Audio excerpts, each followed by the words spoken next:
Willkommen, bienvenue, and welcome back to Crash Landing with Light. And today, we're gonna make ourselves a pyrotheum-based stone generator. Now, it's not the most efficient, but I said I wanted to make one with pyrotheum. My original plan wouldn't work, so I came up with something that would. Not the fastest, not the most efficient, not even the cheapest. But it will eventually make smooth stone. But first, we need a place to put it. We built a lot of things. Oh, there are spiders about. We built a lot of things. We've used up quite a bit of space. Now, this is not something that's going to need a whole lot of oversight, so I don't need to keep it in the main complex. It's a rather industrial build, so we might want to put it over in this general area. Yeah, I'm thinking either here or there. I kind of want to put the restaurant in that general area, so I'm thinking over there. And of course, there's always a tough spider. But it's just going to be a stone box, because, well, it's a box for making stone. So in my inventory, we've got all sorts of chiseled cobblestone. So we'll use that to make ourselves a nice stone box. Once we get rid of this tough spider. Oh, fine. I will run out there and kill him like an honorable guy who is way overpowered for fighting this spider. Well, I suppose I could energize it and make it even more unfair. Ah! Take that. What do you think you're gonna do, little guy, huh? So, I'm gonna cut. You don't need to see me build a stone box, and I will be back shortly. Et voila, we have ourselves a big gray box. Let's toss our jetpack back on. I wasn't kidding, just a big old gray box. Gray bricks, gray borders. It's a stone box for making stone. Can't expect too much from it. And then back up in here. Let's put our camel pack back on for just 1 second.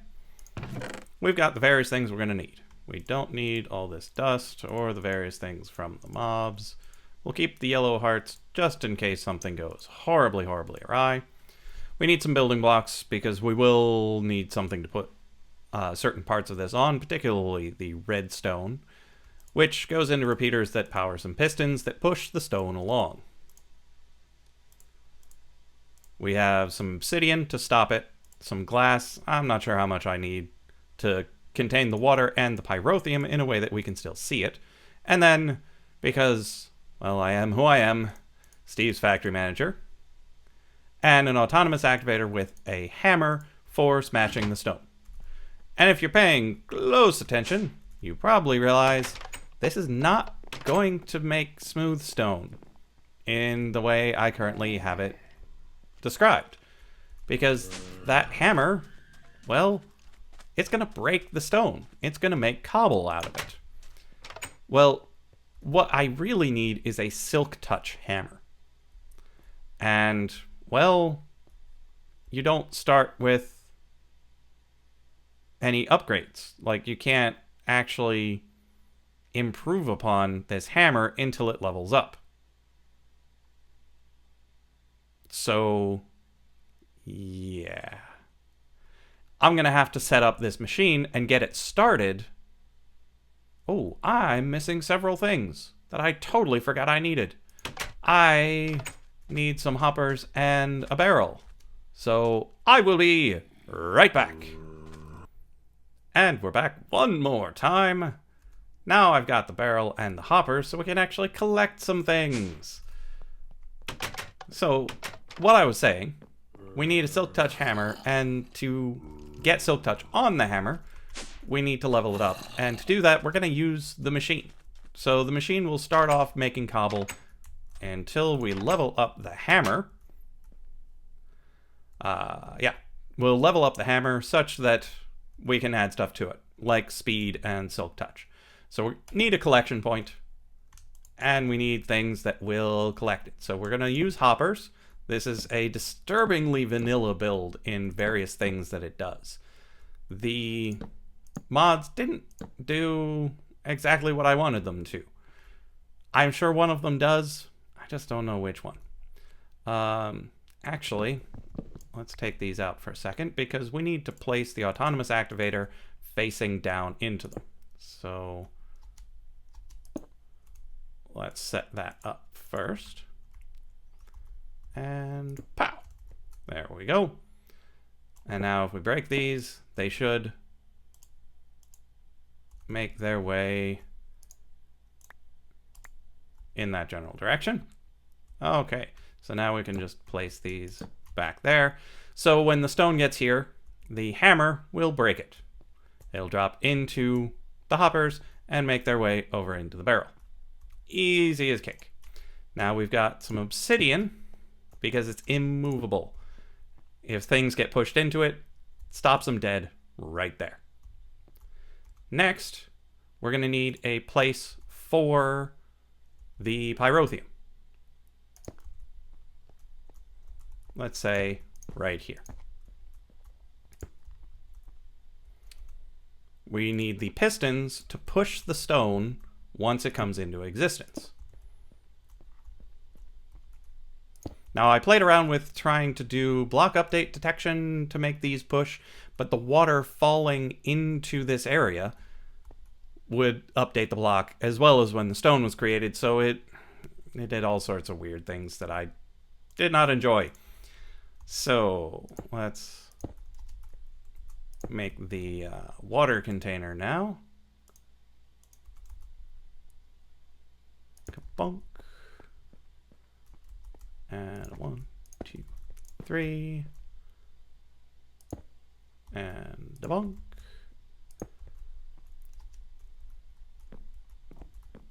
And a 1, a 2, a 3. Let's get this out of here. This out here.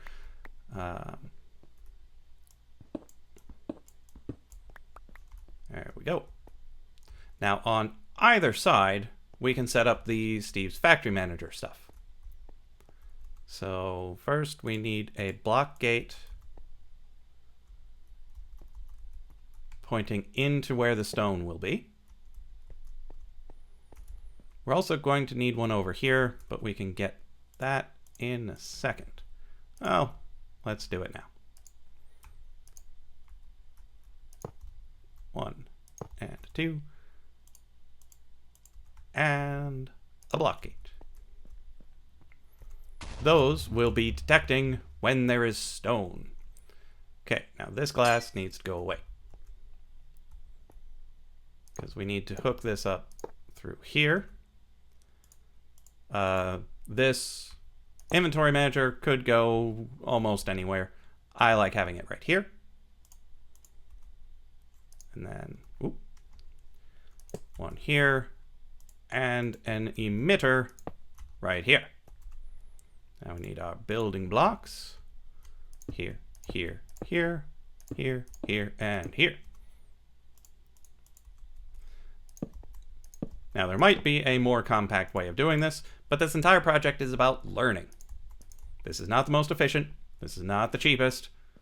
This is just me playing around with the various mods in Redstone to make something that I think should be attainable. So this emitter powers the redstone, powers the repeaters, powers the pistons that pushes the stone along. This will be using a hammer to smash it into the hoppers, into the barrel.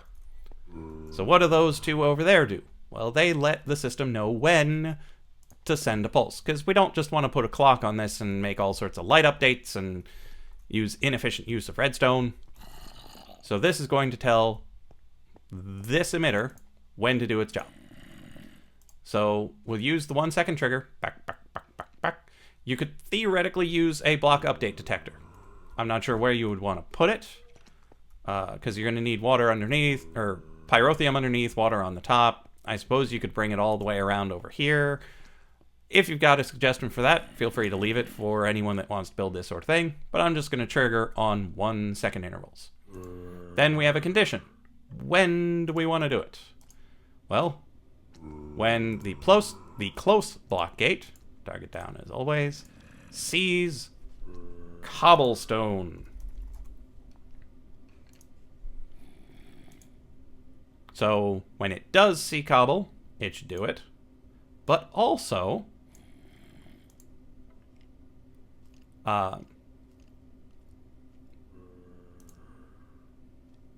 when the far one does not. And what should they do? They should send a pulse. This guy.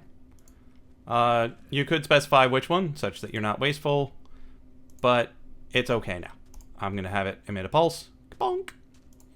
So, we emit when this one says no. There is no cobble at the end. Trigger this when it says yes, there's cobble at the front. And this every second. So essentially, what it's saying is, if there is stone here, push it over. Stone here, push it over. Stone here, push it over. But if there's stone here, don't bother. Just stop. We have the obsidian here just in case. We don't want to block our door. We don't want to do anything weird. It shouldn't, but this is Minecraft. You always have things happening that shouldn't. Now all this needs now is some pyrotheum and some water. Now, if you've ever played with pyrotheum, you know what's coming next. Everything gets lit on fire!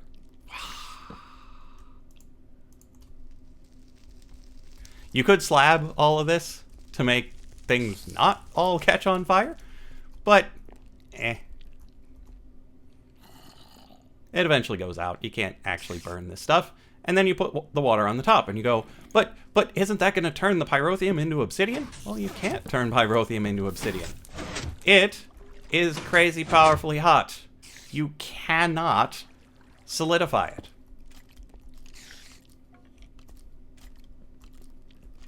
Oh, and there's some weirdness with, oh, wait, what?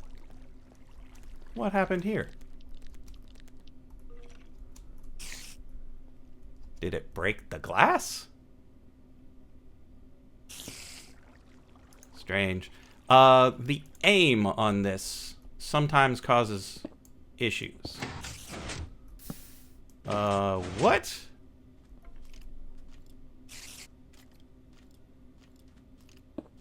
Okay. And I'm on fire. Of course I'm on fire. So, let's turn this off for a second.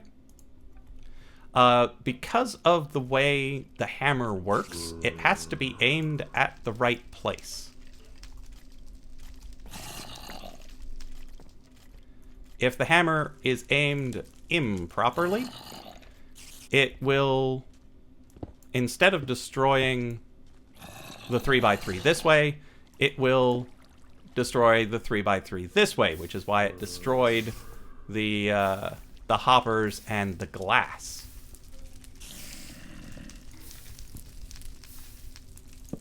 And now we replace this. Get this fire out of the way. There we go. So everything should be back in place. Water is contained. The pyrotheum is where it belongs. Okay, so now we turn it back on.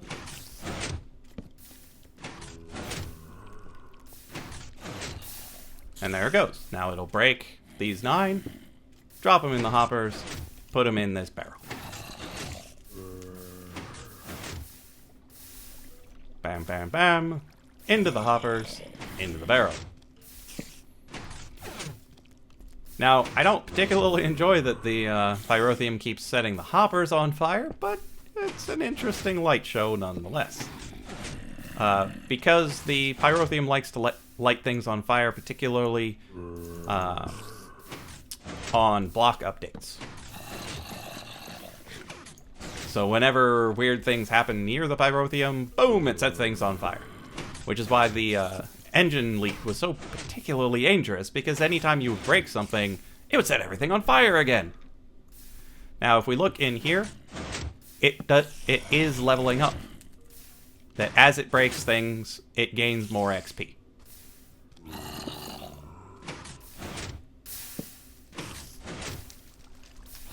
So eventually, once it's broken tons and tons of blocks, it'll level up. And we'll work with those levels to see if we can get speed or silky or... Oh, I shouldn't be able to see that through here. Weird.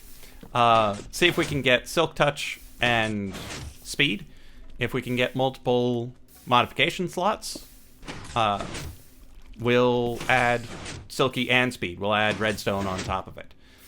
But this is what I wanted to build this episode. It is not a great smooth stone farm, but it's interesting. It uses a couple of different mods. It uses some nice vanilla mechanics. You could swap water and lava in this situation. That if, I believe, you drop the lava onto the water from above, it'll make smooth stone, but without a infinite water spring, that I'm fairly certain is dangerous or lossy. I haven't done a lot of testing with it, but I love the pyrotheum. I wanted to do something with it. Now, this is probably not what I'm going to use for my actual stone production, because once we add silky to this hammer, it'll likely slow it down even more. And as you can see, it's not generating stone very quickly. There are other ways they would do it much faster. And I will likely build a couple of them. You might have noticed I got past 100 subscribers in the past day or so. It's not a round number the way I think of round numbers. 128 will be better, so I would like to do a 128 subscriber special if I ever get there. Who knows? I might stall out at 101. But if I get to 128, I'd like to do a special, and I think having like a stone generator race might be interesting, because I want to use this one. I want to use one that's almost entirely vanilla. I want one that's based on power. I do want to come up with another design that isn't as straightforward. So, like, one will definitely involve blazes. Probably killed in as unorthodox a fashion as I can come up with. Yeah, so if you've got ideas for strange and wonderful stone generators, I got a couple of regular ideas, like using the Silk Touch Hammer. I believe someone recommended it. This might not be the way they expected it to happen. They might have just said Silk Touch Pick. Who knows? But yeah, also, once this guy levels up, once we have Silk Touch, we also want to give it a... we want to make it electronic. We want to give it the flux capacitor upgrade, such that we can push it over into an energetic infuser and recharge it instead of having to repair it, because I want to set this and forget it. And that should be a much lower power drain than if we used the redstone furnaces to cook all the stone. That is an option. Using regular furnaces is an option. What other options do we have?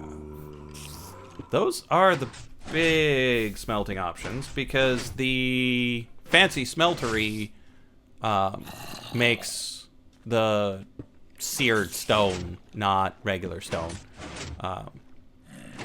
So, yeah, we're a little limited on the types of furnaces we can use. There's the redstone, there's the regular.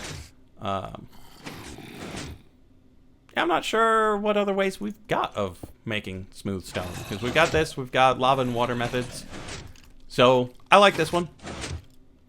I'll let you know in the next couple of episodes, if I don't get to 128 right away, which way I'm going to be going.